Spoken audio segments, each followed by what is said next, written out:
Yeah. No, we're delighted to have you, and let me start out by saying I don't intend for this interview to offend anybody. Everybody is entitled to their views, to their rights. Everybody is entitled to profess whatever religion and practice whatever religion they like. And indeed, if there's a current member of Scientology in this country who would like to do an interview, I'd be delighted to chat to them too, to give the other side of it. How did you first get involved in Scientology, Pete? I'll tell you that in a second. Can I just say that I completely agree with what you just said there. My concerns are not about the beliefs of Scientology, but about the behaviour of the organisation. So yeah, I got involved back in 1987 through my brother, who became an enthusiastic member, and he showed me this book about how the mind really works. Of course, it isn't how the mind really works, but when you don't know how the mind works, you'll buy anything. And that's what I did. I bought into this idea that I could improve. And here I am, so many years later. So were you somebody... I didn't improve, I actually ended up worse off. Okay, so. And when your brother came to you, Pete, were you somebody who was at a low ebb? Well, no, I wasn't. I'd only recently got married. I had a job, a house, a car. I was just living a normal life, you know.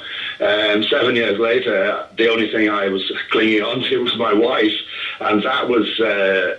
against pressure from Scientologists for her to leave me, you know, so I managed to keep hold of her for another 25 years, so something worked right. Did you want to be... No, I wasn't at a low ebb at all. Okay. And Scientologists, like, it's a bit of a myth in some ways that they target vulnerable people. They love vulnerable people, of course, but they tend to aim at people who are able and doing well, or at least not with specific problems. Do you know what I mean? Right. And did you feel, Pete, that maybe you could have got more out of your life? Was that, did you want to improve your life? When you say that your brother came to you and, you know, with this book about the mind and maybe being better, did you feel you could change things? Oh, yeah. The idea that I could improve and be a better all-round person is what sort of sold me into the idea. The way the people I spoke to talked about Scientology was that they were increasing their abilities over practically every area of life, and you know, who wouldn't want to be a better person? So I was sold on that idea, really. And that Scientology wouldn't be the only religion or faith to practice that particular one, that you could be no, that's true. A better person. That's true. Okay. They all have a carrot to dangle, don't they? Your experience then of Scientology, and this is just your experience, how quickly, in your view, did things deteriorate? Oh, right. That's a very good question, because, as I say, I was involved in 1987 and I was out in 1994. However, I maintained the Scientology mindset for a further 14 years until I began to investigate it for myself. So it deteriorated over a long period of time. Once I began to get the true information about Scientology, it happened fairly quickly, but it did take 21 years to undo what had been done to me. And what had been done to you? Looking at it now, I would have to say quite clearly I was brainwashed. Some of the techniques used are actually hypnotic techniques, and they're very subtle, very clever, but very, very powerful. And what would they do? Well, a simple one is when you do something called the communication course, and you have to sit still in a chair without moving with your eyes closed. And then when you're able to do that comfortably, you then do it with your eyes open, looking at another person. And when you actually have to sit there and just look at another person, it's like school kids staring each other out, you know, that kind of a thing. Strange things start to happen to you mentally when you do that. And in the course of one weekend when I did that course, I went back to work on the Monday and I felt totally superior to all my workmates because I now knew how to communicate. The ironic thing is I couldn't tell them that. So I changed in that one weekend, absolutely, by doing that communication course. And that's just one of the techniques they use. They've got many, many others. And when you were a Scientologist, I'm sure you told people that you were a Scientologist. How did you explain the religion? If you talk to a Catholic or a Protestant or a Muslim, they're able to explain the fundamentals of their faith. What did you say? That's a great question. While I was a Scientologist, I was very enthusiastic, and I was responsible for getting a lot of people into Scientology, and I have apologized publicly for that many, many times, and I'll do it again in case anyone's listening. I'm sorry. You tend to form alliances with all kinds of repressed minorities. So if I was talking to Christians, I'd be trying to draw parallels so that they could think that Scientology was in some way similar to, like, say, early Christian persecution. You're looking to forge links with other groups, but in actual fact, your sole purpose is to drive Scientology forward to the detriment of anything else. I mean, you put Scientology first in your life, above everything, above material things, above family members. It gets really, really scary as you get more into it. And yet we see smiling celebrities, very high-profile people who...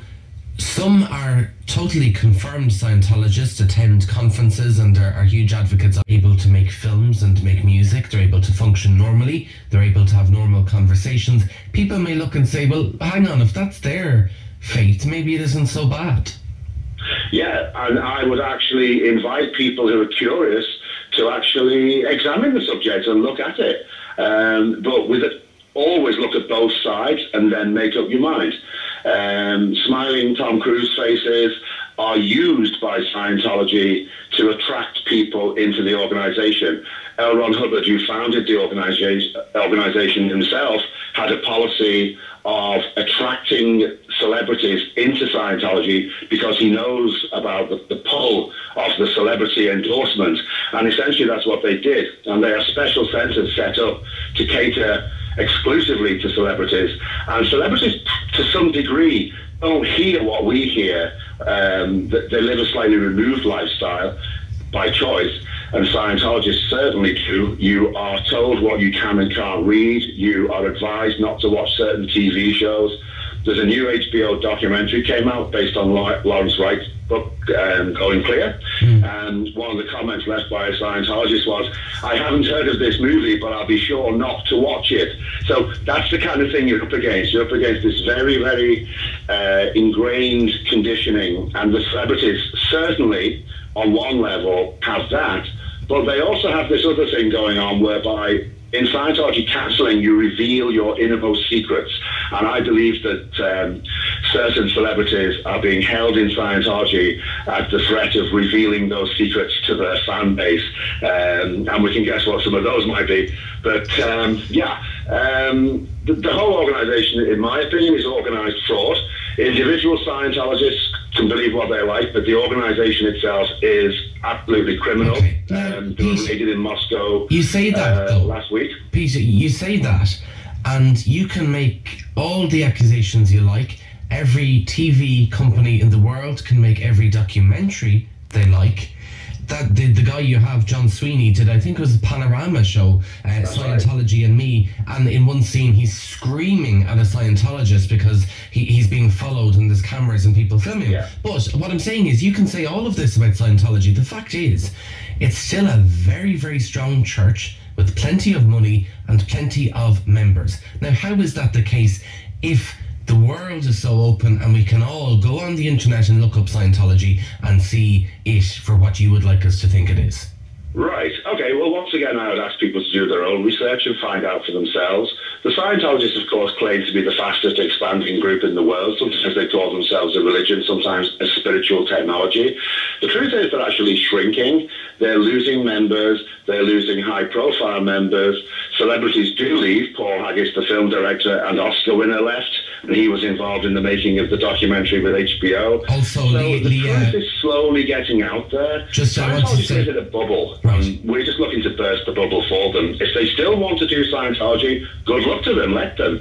But please, let's stop the abuse and let's stop the fraud. Okay, I just want to say as well, another celebrity quite recently who has came out about the church, shall we say, is Leah Remini, who's from the TV show King of Queens. She plays your man, the main guy's wife in that, and she was a Scientologist for a number of years. But you have people like Kirstie Alley who are still Scientologists, Tom Cruise, lots of people. I want to ask you very briefly, your conference is on this weekend in Temple Bar. It's on Friday and Saturday. Are you expecting many ex-Scientologists to go along? I would like a lot of ex-Scientologists to be there. I would like Scientologists to go there and get some information that otherwise denied. The numbers of the conference don't seem to matter, to be honest with you. I think the fact that we say we're going to do this stirs them up enough to try and launch counterattacks and counter-claims. The fact that the whole conference will be streamed live, and if you go to our site, ex-scientologistisland.org, you will be able to get links to that and the conference itself. And then, of course, it will all be filmed as well. It'll go onto YouTube for posterity. So. Right, Pete, I have to leave it there. Pete Griffiths, a former Scientologist, one of the organisers of that conference this weekend. Thank you so much for joining us.